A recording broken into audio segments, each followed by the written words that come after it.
The uncle picked up a stone and hit the policeman on the forehead with a small stone. Then he kicked the car door before another policeman came out, grabbed the door and shook it, making it impossible for the other policeman to get in or out. Then he hugged him and threw him away directly, successfully taking control of the police car, then turned the direction and backed out of the parking space, stepped on the floor and drove away. But it is precisely because of the robbery of this police car that his appearance had been captured by the dashcam. The news that the Punisher had returned from the dead instantly made headlines, and the police even suspected that he and the bomber had reached a cooperation and regarded them as terrorists together.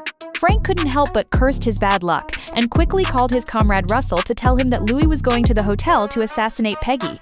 As long as Russell's security team didn't get in the way, he would naturally solve the problem. Knocked on the door of a security guard and shot him when the other party looked into the cat's eye, and shot the bodyguard at the door on the pretext of changing shifts. He also destroyed the elevator's lifting system. His intention was naturally to leave himself a way out. Then he put directional bombs on the door. Peggy happened to be in the room interviewing the corrupt politician Ollie. At this time, there was a loud noise at the door, which directly flew the two far away. Louis did not attack rashly, but threw a tear gas bomb into the house, rushed into the house with a cover of smoke, and shot all the security guards with 3 or 2 shots.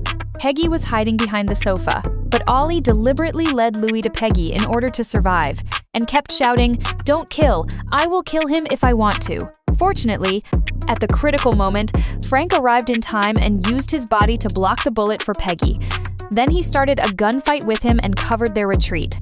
But he didn't expect that Ollie, the 6th man, would push Peggy into Louis's arms and run away. With Peggy as a hostage, Louis immediately showed all the bombs on his body and threatened Frank to put down his pistol, otherwise he would take Peggy with him to be buried. Frank didn't dare to act rashly and could only watch him retreat into the elevator, but the bodyguard shot. As a result, he was stopped by Agent Madani halfway through. He persuaded Fran not to go his own way and go back with him to expose the bald agent.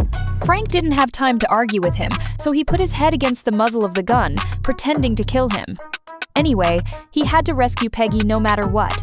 But at this moment, a bullet hit Frank's head directly, but the person who shot was not Madani, but Frank's life-and-death friend. Russell pretended at first, lying that he shot to save Madani, but when he saw that Frank didn't move for a long time, he stopped pretending immediately.